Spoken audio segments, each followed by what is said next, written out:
আসসালামু আলাইকুম পঞ্চম শ্রেণীর শিক্ষার্থীবৃন্দ, আশা করি সকলে ভালো আছে। আজকে আমরা 16 পৃষ্ঠার 13 এবং 14 নম্বর অঙ্ক শেষ করে আমাদের এই অঙ্ক অধ্যায় শেষ করব। তারপর আমরা সৃজনশীল অঙ্ক তৈরি করার চেষ্টা করব পরে। যাই হোক, আমরা আগে একটি আলমারিতে 560টি বই রাখা যায়, এরকম কতটি আলমারিতে এতটি বই রাখা যাবে? বলছে যে একটি আলমারিতে বই রাখা যায়, একটি আলমারিতে 560টি বই রাখা যায়। কয়টি আলমারিতে রাখা যায়? 560টি। এরকম কতটি আলমারিতে এতটি বই রাখা যাবে? এখন আমার কিন্তু দেওয়া আছে যে, তাহলে আমরা লিখতে পারি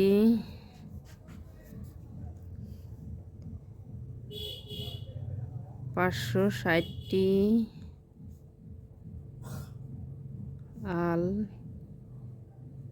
আলমারিতে বই রাখা যায় কয়টি? 560টি বই। আসসালামু আলাইকুম পঞ্চম শ্রেণীর শিক্ষার্থীবৃন্দ, আজকে আমরা 16 পৃষ্ঠার 13 এবং 14 নম্বর অঙ্ক সমস্যার সমাধান করব।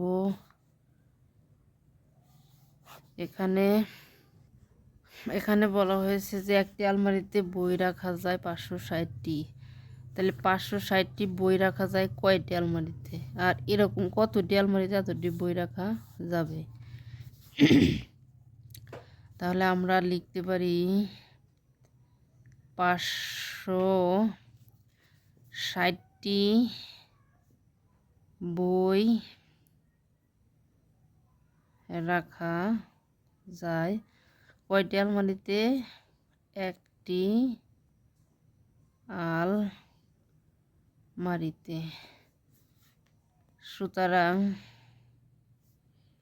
এখানে ঐকিক নিয়মও করা যায়, অন্য নিয়মও করা যায়, যে এতটি বই রাখা যায় একের 560টি। এই যে আমার 37,000 নাকি একক দশক শতক হাজার অযুত লক্ষ 3 লক্ষ কতটি বই? 3,79,680টি বই রাখা যায়।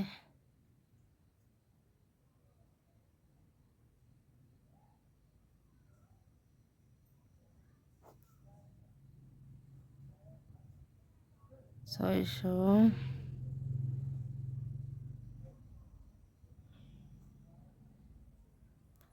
আশি ভাগ 560। তাহলে আমরা 560 দিয়ে 37,000 নাকি 80টি।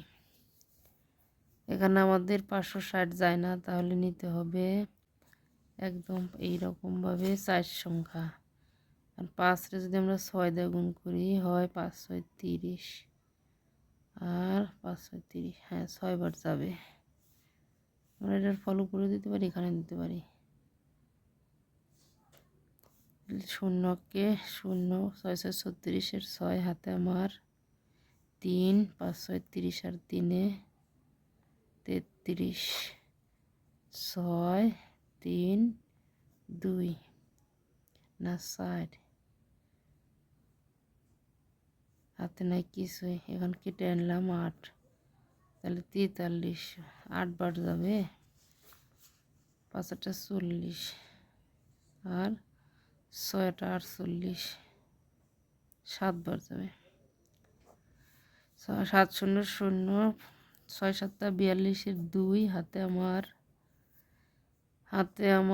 4, 5 7 35, আর 4 35, 36, 37, 38, 39, 40 নাকি 39, 39 9 হাতে আমার 5 7 35।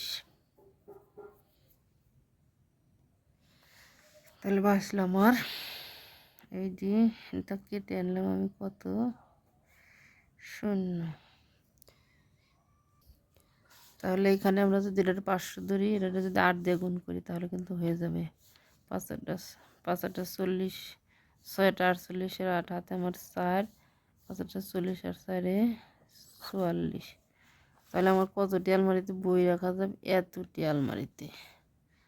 উত্তর 678টি আলমারিতে।